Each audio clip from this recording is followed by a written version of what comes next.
What did you wish for? That's a secret. Oh. Well, I won't tell you what I wish for either. I can keep a secret, too. I can be just as mysterious as you. I bet I can guess what you wish for. Why? Is my head transparent? You're not a sphinx. No. I don't have any secrets. I'll tell you what I wish for on the moon. Success and happiness for my precious children. It's what I wish for every time there's a moon. And when there isn't a moon, I wish for it too. I thought perhaps you wished for a gentleman caller. Why do you say that? Don't you remember asking me to fetch one? Oh, I remember suggesting that it would be nice for Sister if you brought home some nice young man from the warehouse. I think I've made that suggestion more than once. Yes, you've made it repeatedly. Well? We're going to have one. What? A gentleman caller. You mean you've asked some nice young man to come over? I did. And did he accept? He did. He did? He did. Well, isn't that lovely? I thought you'd be pleased. It's definite then. Oh, very definite. How soon? Pretty soon. How soon? Quite soon. How soon? Very, very soon. Whenever I want to know anything, you go on like this. What do you want to know? Go ahead and guess. Go ahead and guess. All right, I'll guess. You want to know when the gentleman caller's coming. He's coming tomorrow. Tomorrow. Oh, I can't do anything about tomorrow. I can't do anything about tomorrow. Why not? That doesn't give me any time. Time for what? Time for preparation. You should have called me the minute you asked him, the minute he accepted. Well, you don't have to make a fuss. Of course I had to make a fuss. You can't bring a man into a place that's all sloppy. I mean, things have to be pulled together properly. Oh, I certainly have a lot of quick thinking to do before tomorrow night, too. I don't see why you have to think at all. That's because you don't know. You just don't know, that's all. You can't bring a gentleman caller into a pigsty. I have those 3 pieces of wedding silver. I can polish them off. And, oh, I wonder how that old lace tablecloth's holding up after all these years. We can't wear anything. We haven't got it. We haven't got anything to wear. We haven't got it. Mother, this boy is no one to make a fuss over. I don't know how you can say that when this is the first gentleman caller your little sister's ever had. I think it's pathetic how that little girl has never had a single gentleman caller. Come on inside. Come on inside. What for? I want to ask you a few things. Mother, if you're going to make a fuss, I'll call the whole thing off. I'll call him up and tell him not to come. No! You can't do that. People hate broken engagements. They have nowhere to go. Come on inside. Come on inside. Will you come inside when I tell you to come inside? Sit down. Any particular place you want me to sit? Oh, sit anywhere.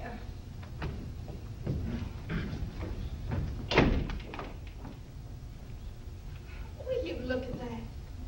I mean, have you ever seen anything that looks so sad? I know. I'll get a piece of cretonne that won't cost much. Oh, and I've been making payments on a floor lamp. I can have that sent out. I'll put a bright cover on the chair. Oh, I wish I had time to paper the walls. What's his name? His name is O'Connor. O'Connor. He's Irish and it's Friday. That means fish. I can make a salmon loaf with a mayonnaise dressing. Where did you meet him? The warehouse, of course. Where else would I meet him? I don't know. Does he drink? What made you ask me that? Because your father did. Don't get started on that. He drinks then. No, that I know of. Then you have to find out. The last thing I want for my daughter is a man who drinks. Mother, aren't you being a little bit premature? Why, poor Mr. O'Connor hasn't even appeared on the scene yet. But he will, tomorrow, to meet your sister. And what do I know about his character? Well, what are you up to? I always did hate that colic. I never understood why it wouldn't sit down by itself. Mother.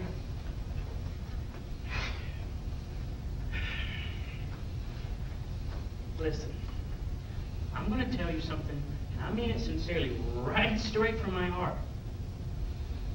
There are a lot of boys who meet girls which they don't marry. You know, you always had me worried how you could never stick to a subject. What I want to know is what is this young man's position at the warehouse? He's a shipping clerk. Oh, a shipping clerk. That's fairly important. That's where you'd be if you had a little more get-up. How much does he earn? I've no way of knowing that. His salary to be approximately $85 a month. $85. Well, that's not princely. $20 more than I make. Oh, I know that.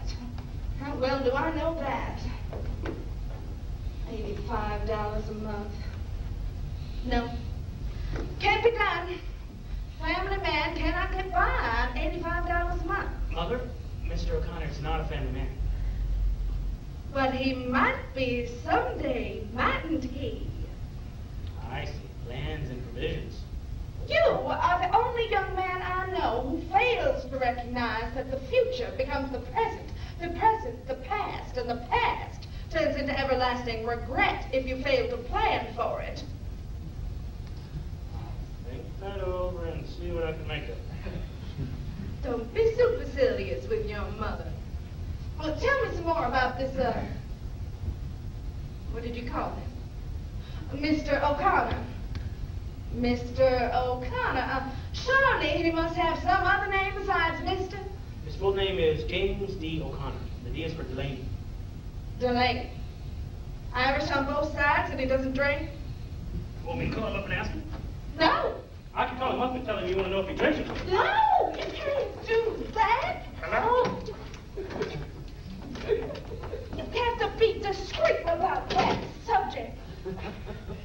When I was a girl in Blue Mountain, if a young man was suspected of drinking and any girl was receiving his attentions, if any girl was receiving his attentions, why then she would go to the minister of his church and ask about his character.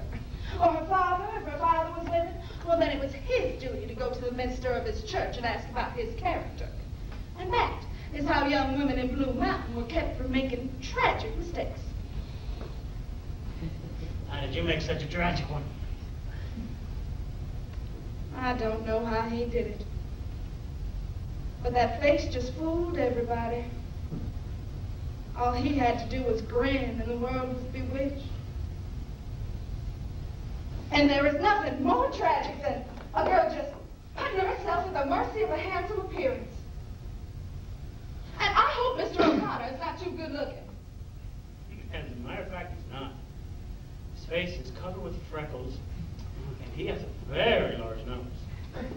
Well, he's not right down homely. No. I would say right down. Medium homely. Well, if a girl had any sense, she'd look for character in a man anyhow. Yeah, that's what I've always said, Mother. You've always said it. How could you have always said it when you have never even thought it? Don't be suspicious of me. I am. I am suspicious of every word that comes out of your mouth when you're talking to me. Now then, I want you to tell me some more about this young man. Is he up and coming? Yes, I really do think he goes in for self-improvement. Well, what makes you think that? He goes to night school. Oh, what does he do there at night school? He studies radio engineering and public speaking. Oh, public speaking. That means he intends to be an executive and radio engineering. Well, that's coming, huh? I think it's here. Well, these are all very illuminating facts. Facts that any mother should know about any young man calling on her daughter seriously or not. Just one little warning. I didn't tell him anything about Laura. I didn't let on that we had dark ulterior motives. I just said, how about coming to dinner sometime? And he said, fine, and that was the whole conversation. I bet it was, too. I mean, sometimes you can be just about as eloquent as an oyster. That doesn't matter. When he sees how sweet and pretty that child is, he's just going to be glad he was invited over for some dinner.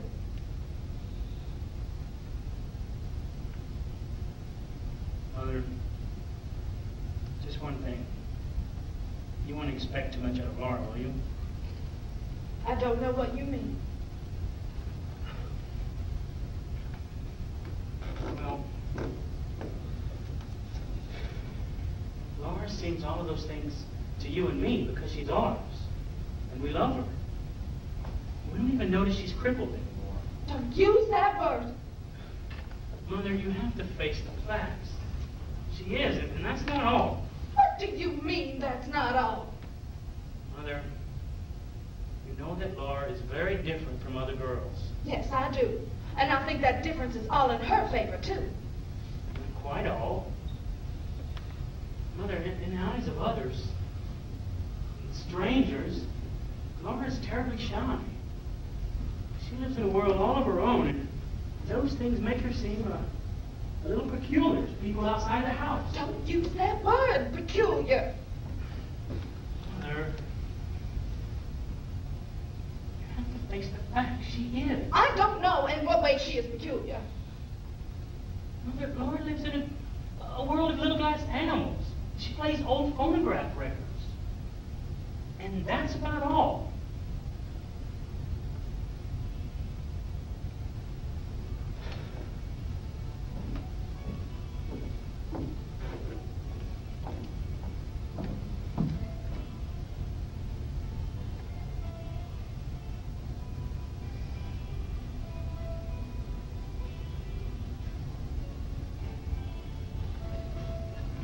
Laura! Laura! Yes, Mother? Leave those dishes be and come out front. Come on out and make a wish on the moon. Moon? Moon? Little silver slipper of a moon. Over your right shoulder. Now, honey. Now make a wish. What shall I wish for? Happiness. Just a little bit of good fortune.